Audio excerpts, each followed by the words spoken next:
அடிப்படையிலேயே முதல்ல திமுக அரசு 1000 ரூபாய்க்கு தரப்படும்னு சொல்லும் போது, ஏழை எளிய குடும்பங்களுடைய மகளிருக்கு கொடுக்கும்போது உரிமை தொகைன்னு சொல்லி கொடுக்கும்போது, அதுக்கெல்லாம் பட்ஜெட்ல இடம் இல்லை, அதெல்லாம் கொடுக்க முடியாது, அந்த அளவுக்கு நிதி வசதி இல்லை அப்படின்னு சொல்லிட்டு எதிர்கருத்து சொன்ன எடப்பாடி பழனிசாமி அவர்கள் முதல்ல 2000 அப்படின்னாரு, இப்ப 10,000 அப்படின்றாரு.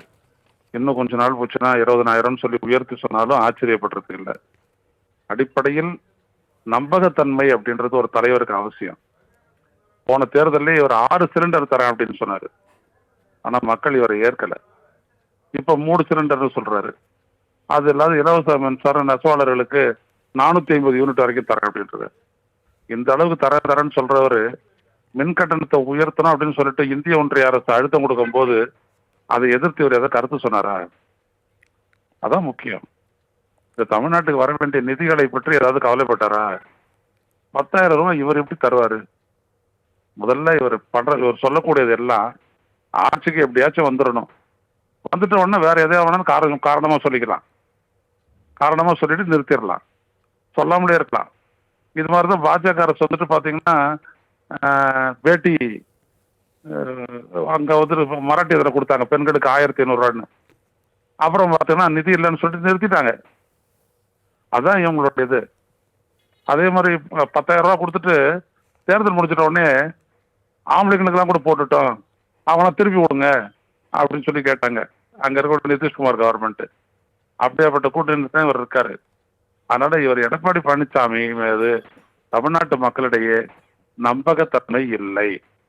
ஸ்டாலின் வந்துட்டு ஆட்சிக்கு வந்துட்டு செய்யறாரு, பல விடயங்களை செஞ்சிருக்காரு. ஆனா இவங்க வெறும் இந்த 5000, 3000, 1000 இதுலயே இவங்க போக்கஸ் பண்றாங்க. இதையெல்லாம் தாண்டி பல கல்வியில இருந்துட்டு பல்வேறுபட்ட சீர்திருத்தங்களையும் உதவிகளையும் செய்து அதனுடைய பலன் பலரும் பெற்றிருக்காங்க, தமிழ்நாட்டினுடைய இளைஞர்கள், பெண்கள் எல்லாம். எனவே அதுக்கு வந்துட்டு இவரால் ஈடுகட்ட முடியாது. இவர் சொல்லக்கூடிய அனைத்தையும் நான் நிச்சயம் சொல்லுவேன், இவர் வந்துட்டு ஆட்சிக்கு வர்றதுக்கு இது ஒரு சூட்சமா பயன்படுத்துறாரு. நிச்சயமா இவர் வந்தாருன்னா ஏமாத்துவாரு.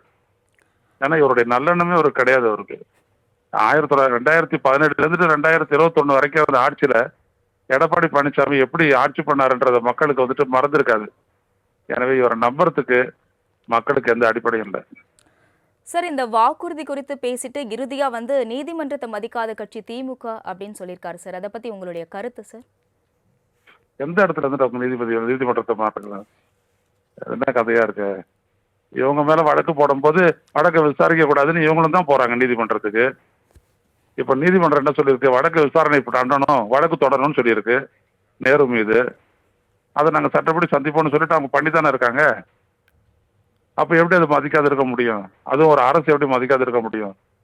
நீதிமன்றத்தை மதிக்காத ஒரு அரசு செயல்படவே முடியாது. அவர் ஏதோ வேற இல்லாத பேசிட்டு இருக்காரு. சார், உங்களுடைய கருத்துக்களை பகிர்ந்ததற்கு நன்றி.